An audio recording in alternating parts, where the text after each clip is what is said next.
गद्यपद्याची नशा केल्यास जीवनात शान निर्माण होते, असं गीतकार आणि सिने कलाकार बाबासाहेब सौदागर यांनी सांगितलंय. मद्याची नशा केल्यास मनुष्य उलटा होतो, तर गद्यपद्याची नशा केल्यास जीवनात शान निर्माण होते. कविता साहित्य व्यक्तीला भरभरून देते.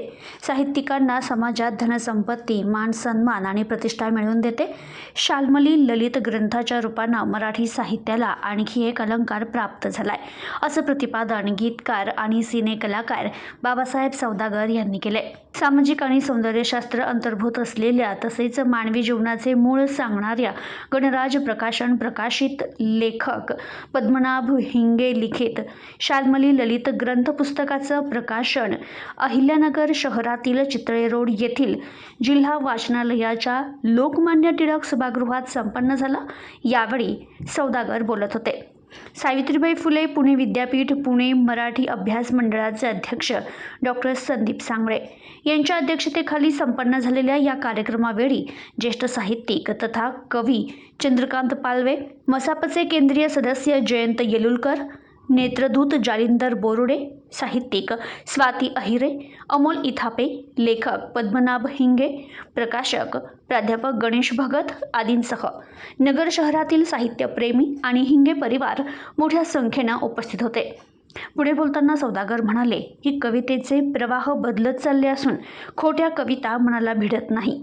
या उलट अस्सल कवितांमधून जीवनाचा संघर्ष आणि भावार्थ उलगडतो. शाल्मलीद्वारे ललित कथेचा सर्वोत्तम प्रयोग मराठी साहित्याला मिळाला. कविता हसवण्यावरती घेण्याची गोष्ट नाही. विनोदी कविता वात्रटपणाने बिघडविण्यात येत असल्याची खंत त्यांनी व्यक्त केली. तर शब्दाचे भाव, अर्थ, गमतीजमतीचा उलगडा त्यांनी केला. यावेळी प्रास्ताविकात गणेश भगत यांनी गणराज प्रकाशन जुन्या नवीन साहित्यिकांना एकत्रित बांधण्याचं काम करत आहे. शाल्मली ललित ग्रंथाच्या रूपानं 190व्या पुस्तकाचं प्रकाशन करण्यात आलंय. नवोदित साहित्य वाचकांपर्यंत आणण्याचं कार्य गणराज प्रकाशनच्या माध्यमातून केलं जात आहे. लेखक पद्मनाभ हिंगे राजकारण, समाजकारण यानंतर शेती करून साहित्य चळवळीत योगदान देत असल्याचं त्यांनी सांगितलं. तर पद्मनाभ हिंगे यांच्या 72व्या अभिष्टचिंतन सोहळ्यानिमित्त 72 दिव्यांनी त्यांना औक्षण करीत उपस्थित पाहुण्यांच्या हस्ते त्यांचा सत्कार करण्यात आला. यावेळी बोलताना डॉक्टर संदीप सांगळे म्हणाले की साहित्य, काव्य मराठी साहित्याचा केंद्र आहे. साहित्य समाज जीवनाचा आरसा असतो. जीवनाचे अनुभव यात उमटत असतात. तेच भाव या ललित ग्रंथात उतरलेत. सामाजिक भान, जीवनाचं मिश्रण या ग्रंथात समाविष्ट असून शाल्मली ललित ग्रंथ हा मराठी साहित्यासाठी मोलाचा दगड ठरणार असल्याचं ते म्हणाले. लेखक पद्मनाभ हिंगे यांनी वाचनातून साहित्य निर्मितीची ओढ लागली. शालेय जीवनापासूनच वाचन आणि कवितेची आवड निर्माण झाली. आजच्या युवा पिढीनं मोबाईल दूर करून पुस्तकं वाचली पाहिजे. पुस्तकं जीवनात आनंद निर्माण करून दिशा देण्याचं काम करत असल्याचं त्यांनी सांगितलं. तर कविता करतानाचा त्यांनी प्रवास उलगडला. यावेळी जयंत येलुलकर यांनी साहित्यातून जीवनाचं गमक उमटत असतं. साहित्य जीवनाला आनंद आणि दिशा देतात. वयाच्या 50 नंतर जीवनाचा खरा उलगडा होतो. हे शब्दबद्ध झाल्यास नवीन पिढीला हा ठेवा मार्गदर्शक ठरणार असल्याचं सांगितलं. तर कवी चंद्रकांत पालवे म्हणाले, लेखकाने कवितामधून तारुण्याचा भाव जपलाय. या ललित ग्रंथातून भाव जपताना आणि जगताना मनोधर्म जिवंत केल्याचं त्यांनी स्पष्ट केलं. तर स्वाती अहिरे यांनी प्रेम, सामाजिक जाणीव आणि जीवनातील विद्रोह असे परिपूर्ण शाल्मली ललित ग्रंथ वाचकांच्या पसंतीस उतरणार असल्याचा विश्वास व्यक्त केला. यावेळी सूत्रसंचालन आदेश चव्हाण यांनी केलं. तर आभार अनुपम हिंगे यांनी मानले. कार्यक्रमाच्या यशस्वीतेसाठी आदिती टाक, प्रशांत टांग, आनंदराज भगत, श्यामा मंडलिक आदींनी परिश्रम घेतले. नमस्कार, मी प्राध्यापक डॉक्टर संदीप सांगळे, अध्यक्ष मराठी अभ्यास मंडळ सावित्रीबाई फुले पुणे विद्यापीठ. आज अहिल्यानगर येथे गणराज प्रकाशन आयोजित 190व्या ग्रंथाचं प्रकाशन या ठिकाणी जिल्हा वाचनालयामध्ये संपन्न झालं.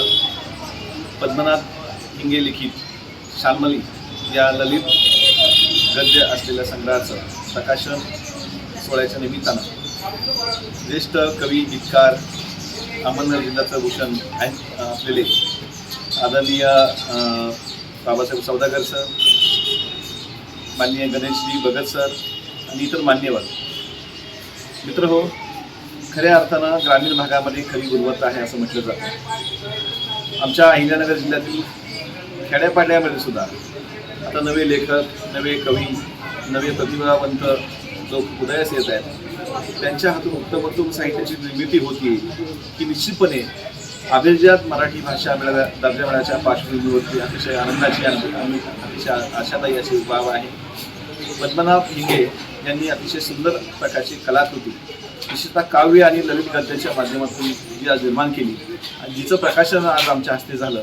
खरं तर आम्ही स्वतःला भाग्यवान समजतो की अशा चांगल्या गुणी साहित्यिक प्रतिभावंतांचं लेखन आज आमच्या हस्ते प्रकाशित होऊ शकलं.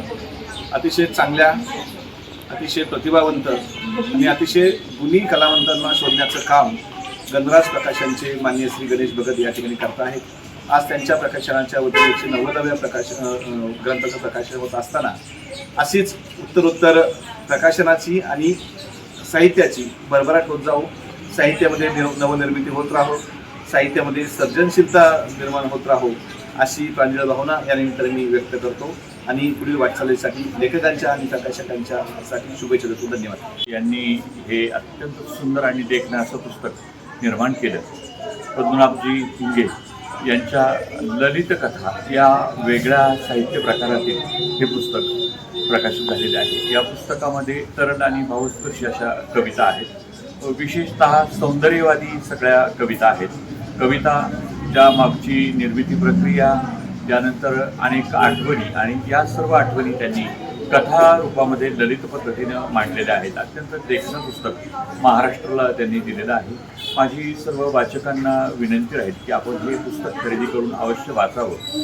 नव्हाळीच्या वयातील तरुणांनी हे पुस्तक जर वाचलं तर त्यांच्या मनामध्ये आनंदी लहरी हे पुस्तक निर्माण करतं. हे पुस्तक आपण पहिलं पान वाचत गेलो की अखेरच्या पानापर्यंत हे पुस्तक आपण खाली ठेवत नाही. हे पुस्तक आपल्याला चुंबकासारखं खेचून ठेवतं आणि अशी ही लेखन सामर्थ्य असलेली त्यांची कलाकृती, साहित्यकृती आज महाराष्ट्राला त्यांनी बहाल केलेली आहे.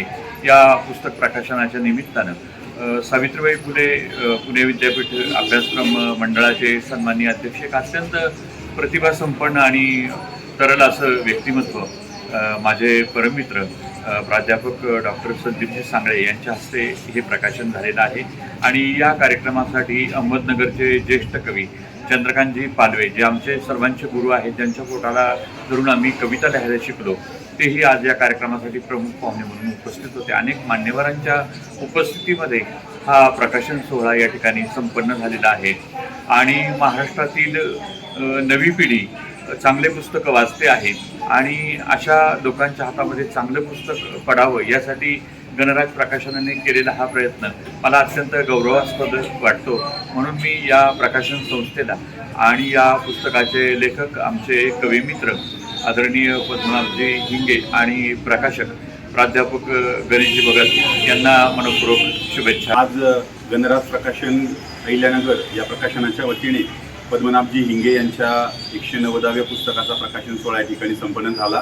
ज्यांच्या शुभ हस्ते हा प्रकाशन सोहळा या ठिकाणी संपन्न झाला असलेले सिने अभिनेते, ज्येष्ठ साहित्यिक, आमच्या प्रकाशन संस्थेवर सातत्यानं प्रेम करणारे म्हणजे बाबासाहेब सौदागर आवर्जून या सोहळ्याला उपस्थित होते. त्याचबरोबर कार्यक्रमाच्या अध्यक्षस्थानी पुणे विद्यापीठाच्या मराठी अभ्यास मंडळाचे अध्यक्ष माननीय डॉक्टर संदीपजी सांगळे सर, नेत्रदूत माननीय जालिंदरजी बुर्डे, चंद्रकांतजी पालवे सर, जयंत जेदुलकर सर, त्याचबरोबर आमच्या प्रकाशनावर सातत्यानं असणाऱ्या स्वाती आहिरे मॅडम, क्षमा मंडलिक मॅडम आणि सर्व साहित्य रसिक या ठिकाणी मोठ्या संख्येने उपस्थित होते. नगरकर मोठ्या संख्येने या ठिकाणी उपस्थित होते. अतिशय सुंदर अशा वातावरणामध्ये, साहित्यिक वातावरणामध्ये हा प्रकाशन सोहळा या ठिकाणी संपन्न झाला. नव्या जुन्या लेखकांना जोडणारी ही प्रकाशन संस्था आहे. अनेक साहित्यिक उपक्रम, कथा कवितेवरती कार्यक्रम आम्ही प्रकाशनाच्या माध्यमातून आजवर घेतले आणि निश्चित यापुढेही साहित्यिक सांस्कृतिक चळवळ राबवण्याचं काम या प्रकाशन संस्थेच्या माध्यमातून केलं जाईल. आज पद्मनाभ हिंगे यांचा सुंदर असा प्रकाशन सोहळा या ठिकाणी संपन्न झाला. त्या निमित्तानं आणि त्यांच्या अभिषेक सोहळ्या निमित्तानं शुभेच्छा देतो. Bureau report, news today 24, Ahilyanagar.